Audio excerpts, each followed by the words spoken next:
Right when your water is boiling and you're just about done, you're ready to pour your last thing of melted snow into your bottles. What do? Well, you get your gloves off. That way you don't get water on your gloves. And you put it right here. And you get this guy ready. But what you do is you want to dry off your pot. That way it's completely dry and you don't get water on, whoa! You don't get water on your stove or anything. So it's a trick to dry off the pot without scorching it and cracking the pot. So hopefully I don't burn my hands here. Come on, baby. Oh yeah. So when you're handling your stove, how do you turn this thing off? It's critical. You get your water bottles, you always check for leaks. No leaks there. And here's the last trick. Don't set your pot on the snow, set it on your shovel.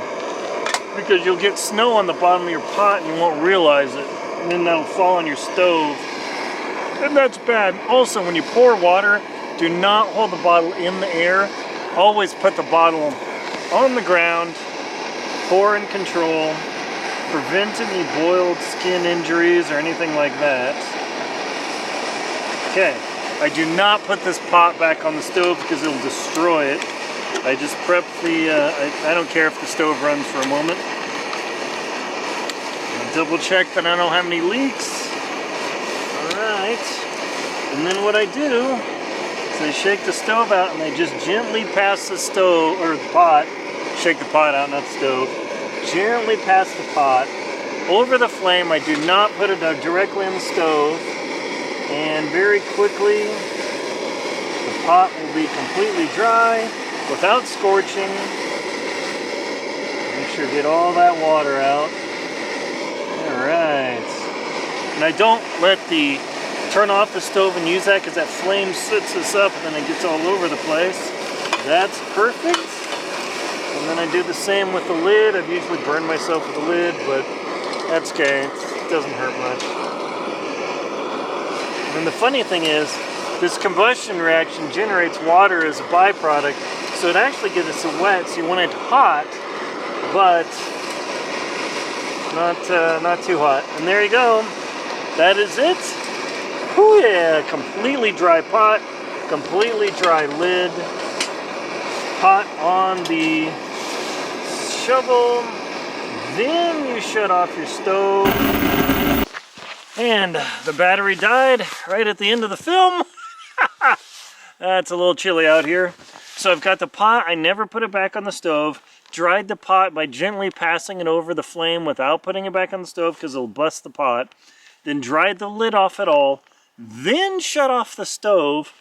That way, if I need any more heat or anything to get this guy dry, leave the pot on the shovel without melting the plastic little stop on the shovel. Let the shovel keep the pot dry and prevent snow from getting on the bottom of the pot. Let the stove cool down.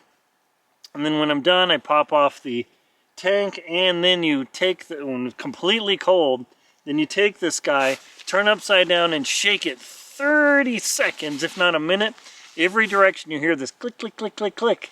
And that way, that gets all the carbon buildup out of here, and your stove works great. If you don't do that at altitude in a couple days, your stove basically won't work, and you won't know why. You'll be messing with it. So that shaker jet, that tick, tick, tick, is everything to this activity. And once the stove is completely cooled off, and you very carefully take out the pump, what you want to do is blow on it.